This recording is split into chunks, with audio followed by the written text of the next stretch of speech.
Hello everyone, I'm just stopping by to let you all know that we have a brand new channel launched called WhatCulture Horror, which is the home of all things freaky, like lists, news, podcasts, all with a lovely horror tinge to them. It is pretty great, it's very spooky, so I'm, not doing some big it up or anything, but you should definitely check it out. It is pretty dang good. I'm gonna head back there right now. Hope you enjoy your list, hope you enjoy your video, and I'll see you again soon. Bye. Horror movies and horror video games are two sides of the same coin. Whether they're creepy, psychological brain bogglers or simple survival of the fittest, both offer up a whole range of nightmares for you to dive into and get lost in. And both mediums are more than happy to share their terrifying concepts with each other too. Games become movies and movies become games, with inspiration drawn from across the board to make horrible experiences for our own self-sought misery. And whilst horror is a genre built for the scariest of scenarios, it is also a breeding ground for absolutely ridiculous concepts. Just one look at the Resident Evil movies will confirm this for a start, but there is a whole load of film-to-game adaptations that serve equally as bizarre entertainment up, from particularly messy vampire slaying to some iconically corny murder investigations. These are the video games that took a dip into Hollywood's trash pile and came out all the more weird for it. I am the adaptation of Ash from WhatCulture Gaming, and these are 10 ridiculous video games based on horror movies. Oh, and speaking of horror movies, don't forget to check out the brand new WhatCulture Horror channel we have just launched. It's all very exciting. 10. Bloodwing's Pumpkinhead's Revenge. Pumpkinhead, bless him, was never the most popular of horror movie monsters to begin with. Whilst the original film is a solid 80s effort with some fantastic practical effects, it is only in the years since that it's been upgraded to a cult movie and fans have recognised its worth. But that didn't stop developers from cranking out a game based on the far inferior sequel. Bloodwings is a weird little Doom clone peppered with video clips taken from the movie. Designed as a first-person shooter that you bumble through whilst trying to avoid flying bat skulls and big pixelated eyeballs. Make no mistake about it, despite that glowing description, this is not a good game. But it is one that's existence is so strange it almost begs you to play it. Whilst the idea of Pumpkinhead's vengeance demon getting a jazzy video game title is a good one in theory, this game's confined corridors of what look like deadly rotisserie chickens and clunky movie clips prove that it's a title best left alone. 9. Saw 2: Flesh and Blood. Did you ever watch Saw and think, hey, you know what I'd really love? To get the real immersive experience of gouging out my own eye. This whole movie thing just doesn't cut it. Hand me the scalpel, damn it! Me neither, but someone did, and that someone crafted a game that allows you to experience jigsaw traps in all their glory as you attempt to unravel the mystery of Michael Tapp's father's death. Murder mystery meets some good old-fashioned, just murder, really. Hey. This title has done the rounds for its bad gameplay, but it makes this list just for the sheer oddity in creating a game that puts you in the heart of a world of saw traps with none of the true moral questioning and gory stakes that the film set up. It is a clear cash grab title, with Konami defending their choice to have a franchise built around the visual intensity of its horror whilst also, making a game that's comprised of chunky blocks stitched together to do so. At least it provides some campy good fun by virtue of existing at all. 8. Friday the 13th, the game. Really, the whole transplanting of Jason Voorhees from supernatural strongarm into video game baddie was a natural step, so wondering quite how this is a ridiculous choice is a fair bit of musing to do. But think about it. Playing as a knife-wielding maniac as you hunt down your actual, real-life friends in Voorhees' home territory is still a weird, if not incredibly badass setup to find yourself in. And of course, that goes even more so in Dead by Daylight, another asymmetrical horror game that lets you take on your very favourite villains and hack people to bits with them. Ridiculous? Yes. Still incredibly fun and conceptually great though. The world of online gaming has opened up the floodgates for players to step into the shoes of their very favourite film franchise horrors and enact all their heinous crimes upon both strangers and the people they love and care about. What a world we live in. But hey, if those aren't quite crazy enough for you, then take a step in the victim's shoes in Jason's Commodore 64 title instead. We all love a slice of 8-bit peril. 7. World of Horror.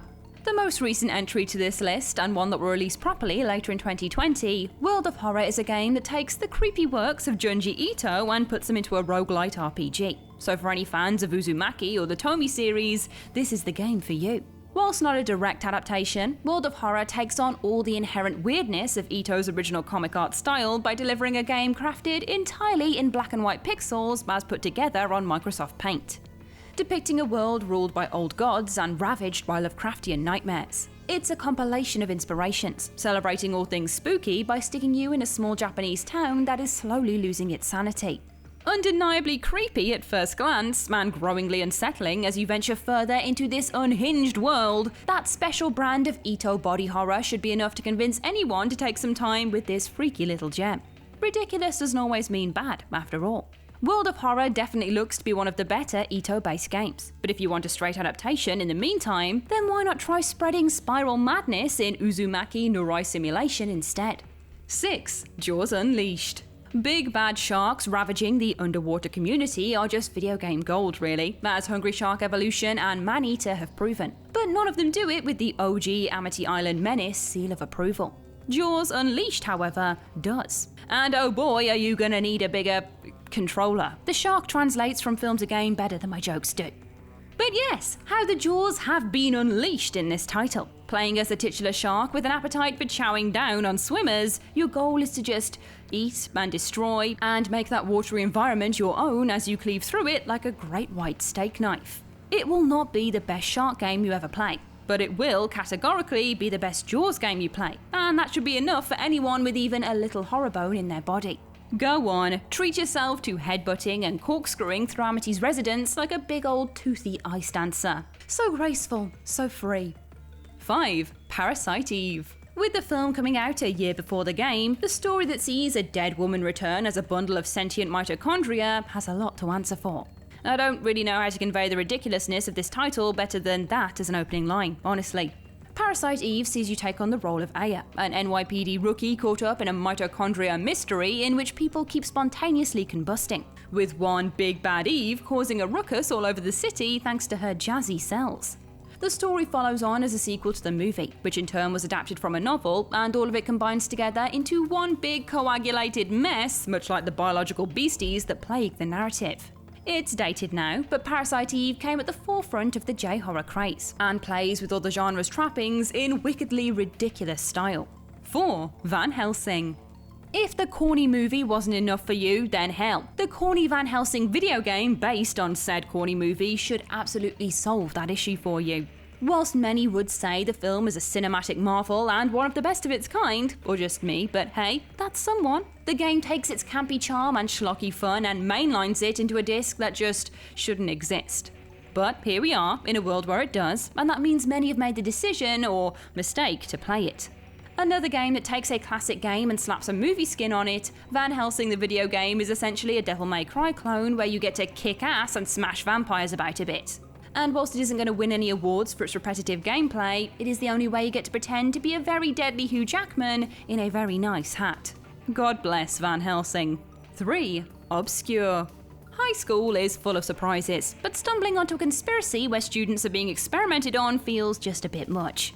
In the same vein as Until Dawn's genre-bending goodness, Obscure takes a bunch of horror movie cliches and makes you play through them with very real consequences, the only goal being to get all 5 of your characters out alive at the end of the game.